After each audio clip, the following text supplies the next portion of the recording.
Okay, here we have something a lot of people want but they can't get because they don't make enough of them. A Rav4 Prime, where you can plug it in and you can drive anywhere from 40 to 50 miles on electricity alone. Then the regular motor kicks in, so you're not going to get stranded. Now this guy bought it brand new. It's a 2021. He's already put 144,000 miles. What does he do? He takes people back and forth to Logan Airport, right?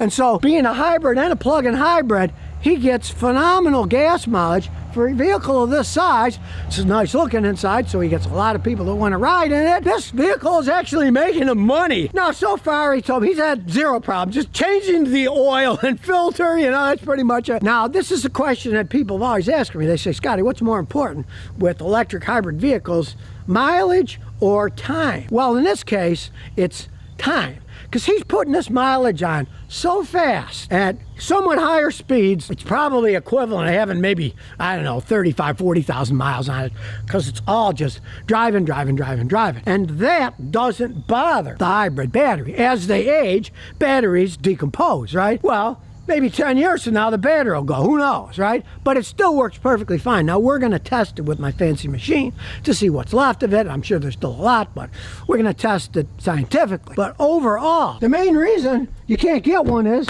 they're so popular, Toyota can't make enough, and they got people waiting in line. They have a beautiful interior, and they've got a lot of space, in this case, for driving people to the airport and back. Now, this is a plug-in hybrid, meaning that it's got two gas ports. Well, one gas port's for gasoline, and on the other side, it may look like a gas port, but that's where you plug in the electric leads to charge up the battery. He's gone between 40 and 50 miles on electricity alone. It is able to drive on electricity alone. If you want to experiment with electric cars, to me, this would be the best thing to do. And this is why you really can't find one, because Toyota sells them so fast, they can't make them fast enough. It can go 40, 50 miles of electricity. Let's say you commute 20 miles. Charge it up at night. You may never have to use the gasoline motor hardly at all. I had a customer with one. I said, how much gasoline have you gone through since you bought the car? And it was 2 years old. He said, I don't know. He said, I think I bought 20 gallons of gasoline so far, because he went to work.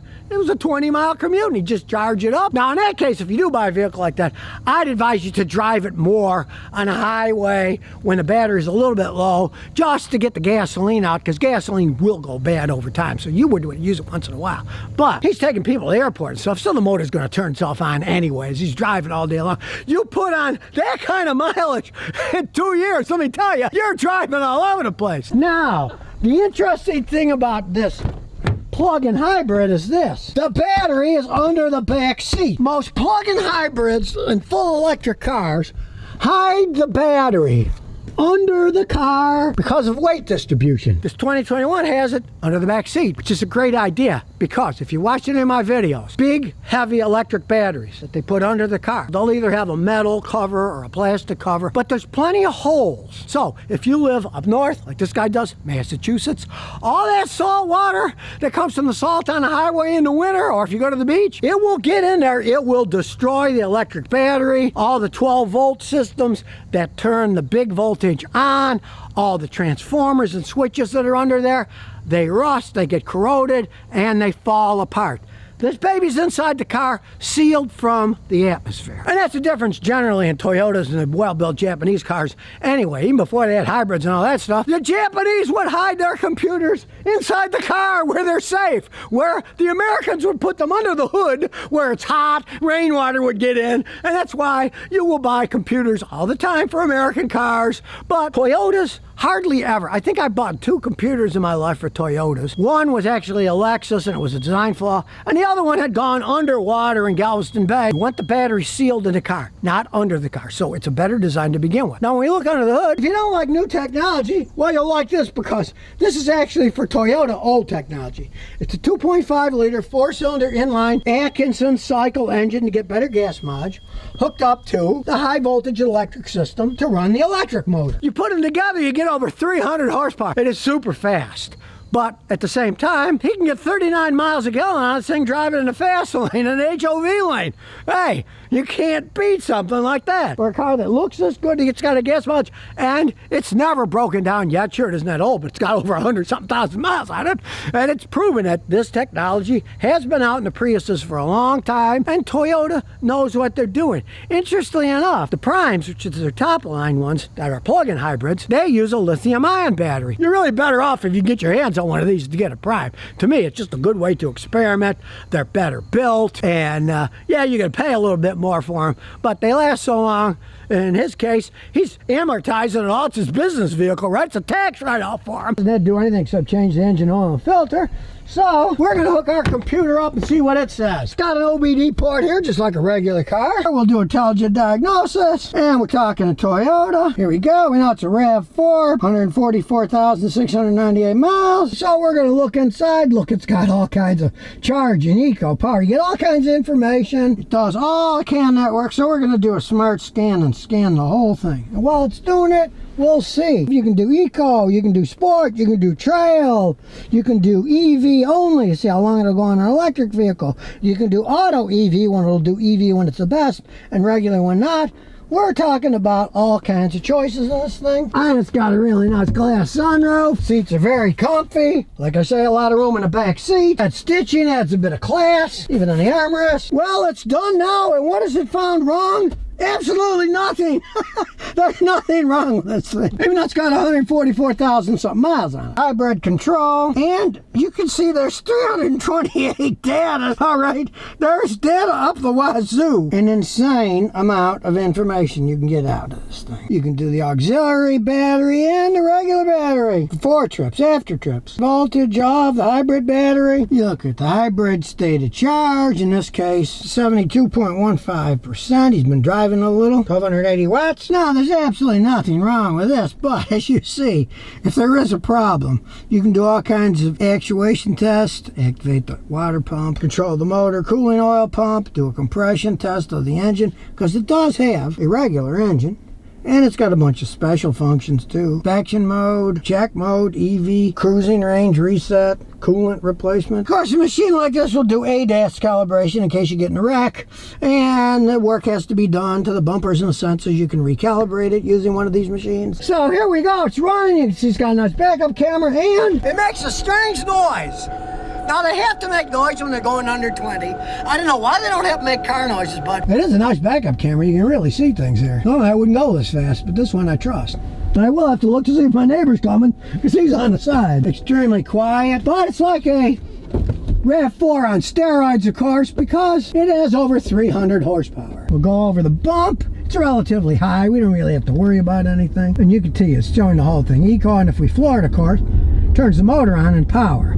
We're going to take it up to the highway to see how it takes off. But meanwhile, here's the rough roads of Rhode Island. I do have to say, it's a pretty smooth ride for an SUV, right? It's not bouncing all over the place. And this is a horrible road. If you remember, I did a video the other day with a Fiat Abarth.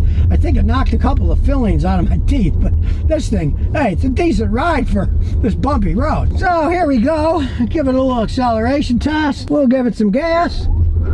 Woo! Started to peel those tires. Of course, it would have peeled more, but the traction control that's kept it from doing it. But yeah, look, you want to take off, floor, there goes the motor. Whee! It's a fun little car to drive. It's much better handling than the older Rav4s. Of course, it's got regenerative braking, regenerate power. That's how it gets good gas mileage, even though it's an all-wheel drive vehicle. You got to consider that. Here, look, it says you can go 31 miles on electric and 234 miles on HV. And that's because he's almost half out of gas. This owner told me he's gone well over 500 miles before he had to put gas in this thing. He charged it up overnight, filled it up with gas. He could go over 500 miles between fueling up. And on like a full electric car, he can just fill it up with gasoline. He doesn't have to sit there and plug it in and wait. And here we go again, taking off.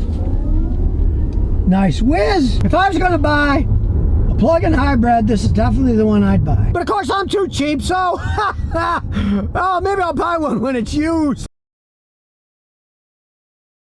a 2020 Corolla Hatchback. If you wondered what happened to the Toyota Matrix, well, it morphed into this, but Toyota was too embarrassed to call it the Toyota Matrix. Here's my wife's 07 Matrix, made in Cambridge, Ontario. Originally, they were called Toyota Corolla Matrixes. They shortened it to Matrix. Then they didn't make it anymore. And then I guess Toyota realized people don't all want big, giant SUVs. They like little ones, too. So they came up with the Toyota Corolla Hatchback. And really, other than the back being at a steeper angle so there's not as much room, it's just a modernized version of the Matrix. Upgraded and stuff. It does have less space inside because they went more for style. The big Mazda type style, instead of having a little more up forward with more room inside. Now, the guy bought this one used because he did not want a CVT transmission. He was going to buy a brand new one, and the only thing they offer is CVT. But this is a 2020. They had nice manual transmissions with 6 speeds. So that's what he got. Now today, unfortunately, all the Corollas only come in the United States with the CVT transmission.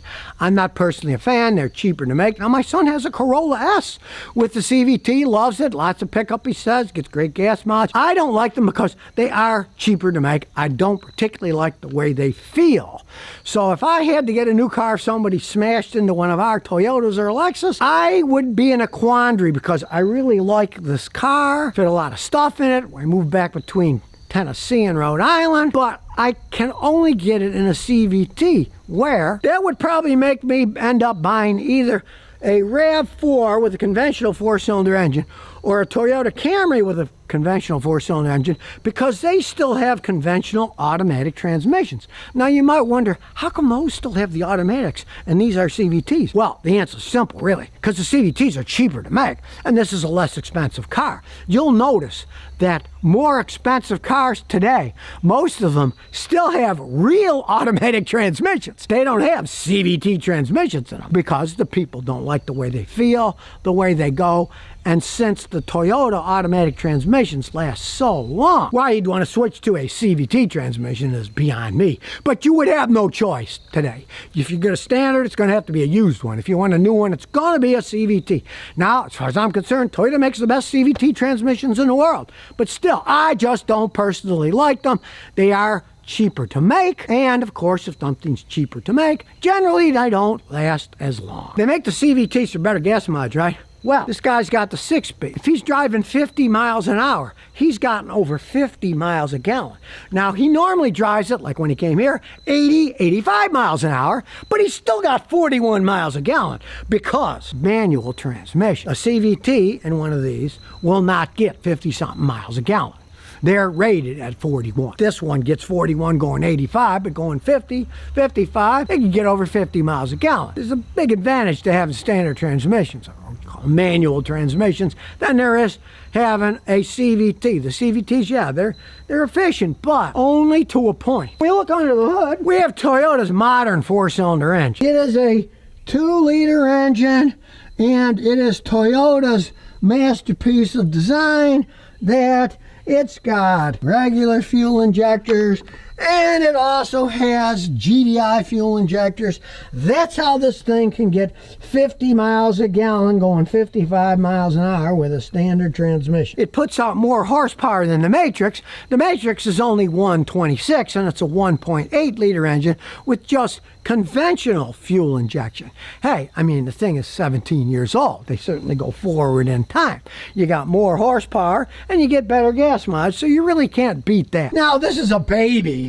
He's only got 28,000 miles on it. He bought it used. He's done nothing but change the engine oil and filter.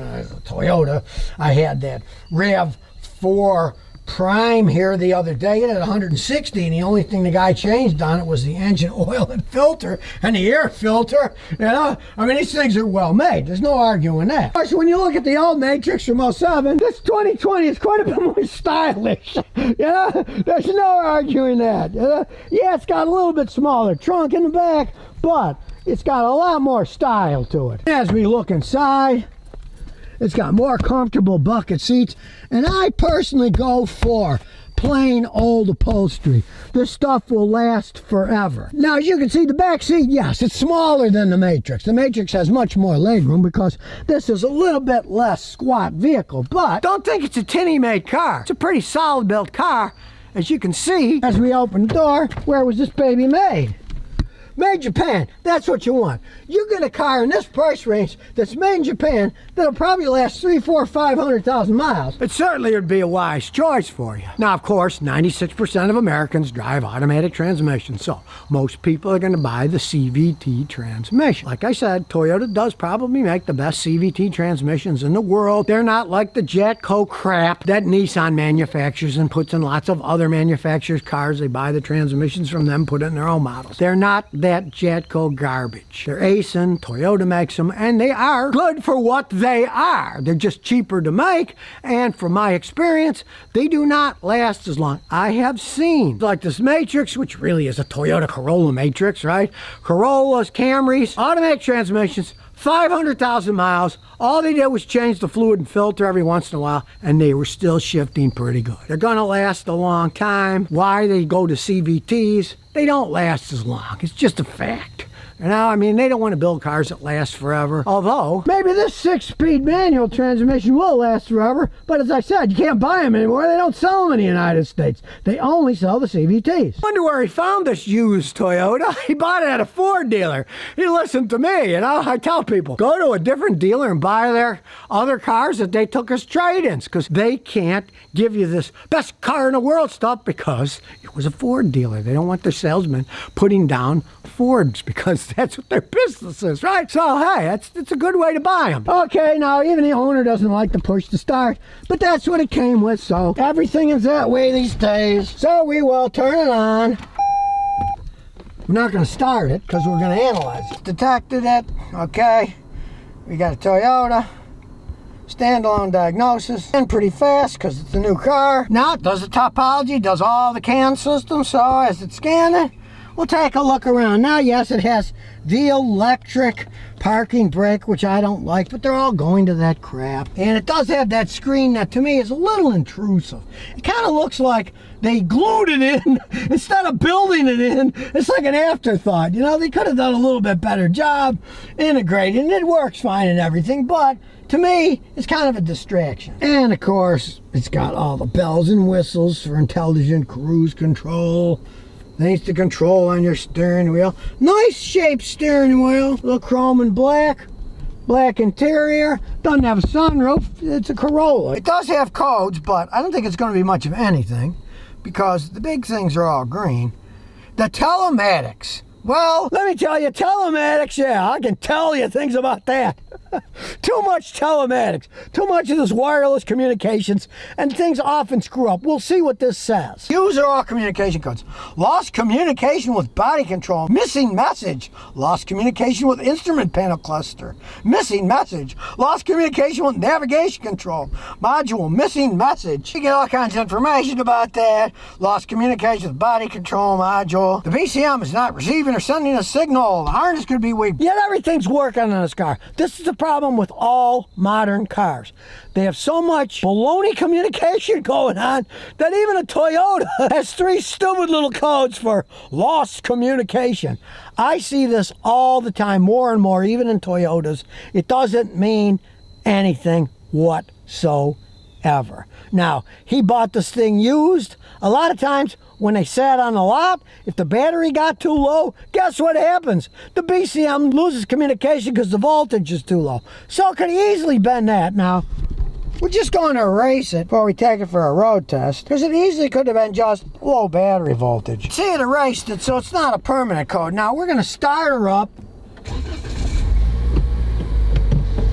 and we're going to look at data system. So, here we go to the main data. 27,862 miles, so it's not lying. That's what it says here. Nobody set the odometer back or anything. Mass airflow sensor's doing good. Remember, it's color coded. Red would be bad. Alternator's charging good. Gives you all the information for the electronic throttle in case it has a problem. It's all black and good data.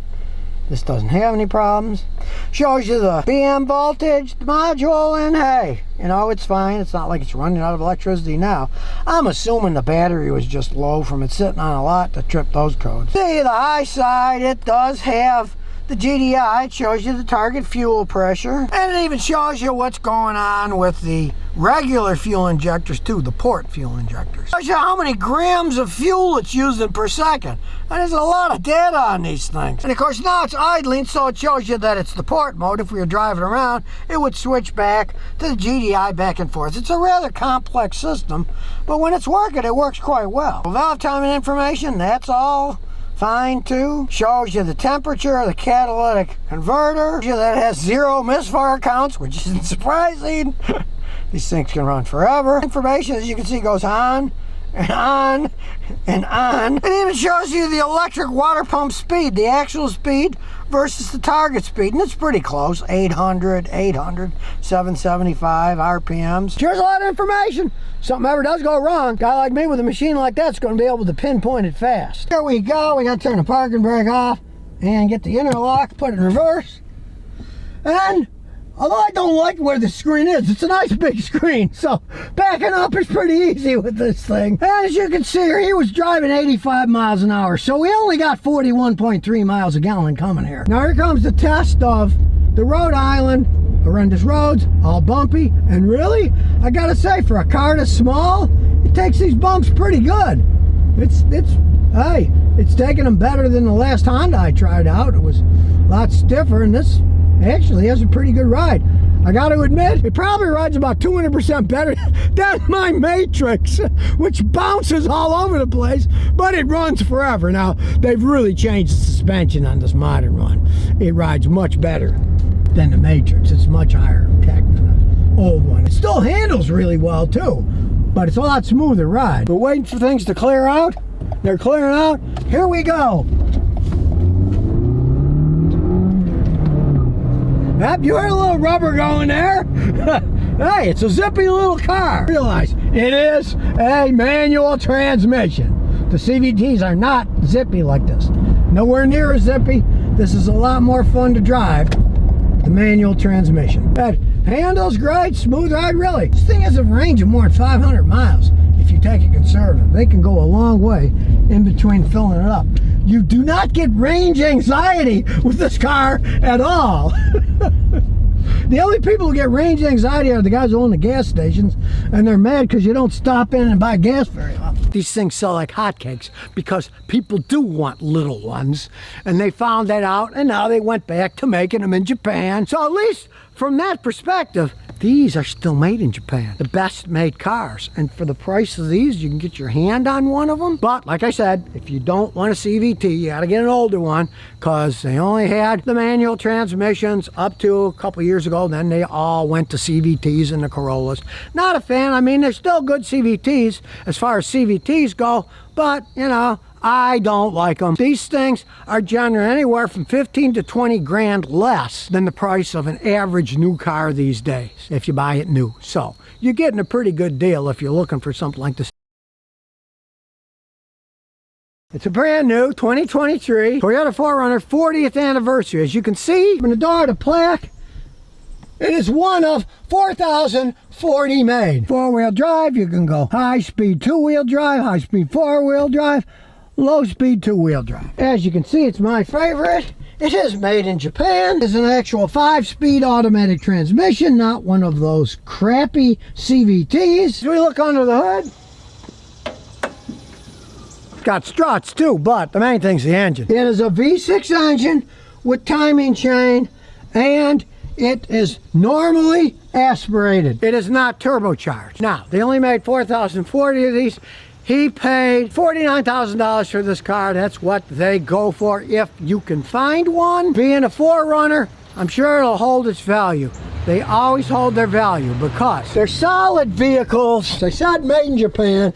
As you can see, they are full frame vehicles. These are serious vehicles. They're not flimsy unibody construction. The frame is separate, the body's bolted on with these giant bolts. As I said, there's no turbos, there's no hybrid on this thing. It is what somebody wants when they want a four-wheel drive Toyota vehicle that can go all over the place and last for years and years. This gets 19 miles a gallon on a highway. You might say, oh, that's horrible gas mileage. Not for what it is, because If you remember the video I made a few weeks ago, a guy from Toyota brought me a brand new Tundra. And it's the one that went from the V8 to a twin turbo V6, and this particular one he brought was also a hybrid. He got 19 miles a gallon. So this thing, it doesn't have the turbos, it doesn't have the boost from hybrid system that Tundra had. They're both 2023s, right? But it gets the same gas mileage. Now, of course, this weighs less than the Tundra, but they're both full frames. They can both tow a lot of stuff. And you see the difference in gas economy? It's baloney. Anybody that thinks this twin turbo hybrid stuff is going to save you money in gas is nuts, because in the real world, it just doesn't. This has plenty of torque for pulling, for going around with just the plain old V6 engines. And from what I've read, unfortunately, in the future, they're going to be putting the stupid 4-cylinder turbos in these things, which as far as I'm concerned is a big mistake. But hey, that's politics and the auto industry, where they're all sheep following each other around. Yeah, you got to admit, it's a beautiful vehicle. Look at it. We'll check out the inside. First, we'll close the door. Man, that's solid. Let's start her up. Now it's push start. They're all that way these days. And of course, all the bells and whistles, heated seats, 5-speed automatic transmission that you can also shift manually. Check it out. The screen here, it's built in. It looks good. It isn't like some of the Toyotas where they got that stupid screen that sticks up over the top, blocking part of the windscreen. This was obviously designed for the vehicle. And as we look, everything's easy to read. Clear, white, black, and red. You can see those colors really easily. A really wide angle, high resolution backup camera. Got a sunroof. And of course, lots of room in the back. Nice big trunk. My favorite, it has a real emergency brake, people. Not an electronic piece of crap, an actual physical one. Also has power knockoffs, 120 volts. Push the button. We can open the back window for groceries. Love it, a simple AC system. Fan on, AC, turn it to where you want it. Not 18 million buttons to push to go here or there. It's simple. And you want to change the temperature? Look, here it is, right here. Very simple. Hot over here, cold over here. I like something that is simple and not complex. Even check this, the radio. And it's got a tuning scroll like a regular radio. Of course, it's got traction control, which you can turn on or off. Collision avoidance system. Now, as we get ready to drive it, you can see it's real shiny. Well, it's kind of a funny story behind that. The guy's buying it, and they said that, oh, well, we're going to charge you $1,000 for the ceramic coating that we're going to put on it, right? And the guy said, no, I don't want to pay for that. And they said, well, we already put it on. He said, well, too bad, I'm not paying for it. And he argued enough, and he got it free. Who knows what they did, sprayed on it, whatever. I mean, it looks good now. But the point that they told him it was going to be that, and they didn't ask him, well, that's just too bad, isn't it? That's the way it used to be in my grandfather's day and in my day. You ask someone if they want something, you don't put it on and then ask them, because maybe they don't want it, right? And you can't take it off once it's on. Most of that stuff's a scam anyways, but he was smart enough. He didn't pay the $1,000 extra. I'll take it for a spin, see how it goes. Put on a little AC because it's starting to get warm. And like I said before, it's got a good backup camera. Now, the first thing you notice, it's nice and high up in the air. Nice smooth takeoff from the normally aspirated V6 engine. Pretty quiet ride, and it handles quite well. That's just stuff in the back seat moving around. It's fun to drive. Now realize, yes, it is a full frame truck chassis, so it's solid. It's not going to ride as smooth as a unibody construction does, but for what this is, it's going to run forever. That frame's going to last forever, and you can just keep driving this thing. It's not uncomfortable at all. It's just, of course, not at a par with SUVs that are unibody construction with all their fancy suspension system. This is basically the best of both worlds of a pickup truck turned into an SUV. What the original 4Runners were. The original ones looked just like a pickup truck that somebody stuck a couple of doors on instead of having a bed. A little drag strip. Here we go. We got them 2-wheel high. Now realize this is a pretty heavy vehicle. It's solid. That's what makes them last so long. So, nobody behind us. We'll floor it. Here we go. But it takes off nicely. 5-speed tranny shifting good under full load. Makes a nice sound too. No problem accelerating, a nice smooth ride on the road. And we'll get it going about 50. And then we'll floor it and see what passing gear would be like. We'll floor it. You can see it picks up nicely. Plenty of power for passing. Totally stable. Look, oh, the wheel, look at it. Track's perfect. And really, for a four-wheel drive SUV based on a truck chassis, it rides quite fine. Like I say, it's not like a Lexus SUV with a fancy suspension system. Still based on a truck chassis, but you can take these things anywhere, and they generally last forever. Their resale values are insane. The only downfall is they use up a lot of gas, but anything this big uses up a lot of gas. Like I said, the guy with the Tundra only got 19 miles a gallon, and it had twin turbo and hybrid system to boost it, and it got the same gas mileage this thing does on a highway. The thing about the Dash is it got everything you want, but it doesn't overwhelm you with all kinds of crap being thrown at your face. It's just like a regular old car. Tachometer, speedometer, gas gauge, fuel gauge, and then other information when you want. You can push buttons to get to it, but it's not overpowering you with technology. And check it out, it isn't turning itself off at a stoplight. I hate that stop start crap. Hey, this isn't doing that. Nice controlled turns. If you're looking for an SUV that can last forever, and you got $49,000 or more, hey, it's probably a pretty good pick, because it's normally aspirated, no turbo, no hybrid system, no regenerating brakes for electricity. Things that are going to break down when they get old. This is a basic vehicle that probably will go just like the other 4Runners did. That's how they sell millions of these things. They run forever. People don't care about gas mileage to buy these. They want something they can go wherever they want. It's always going to start up. It's going to run. Try to find a used one. You're going to see how expensive they are. They hold their values. Probably better than any other Toyota. So if you never want to miss another one of my new car repair videos, remember to ring that bell.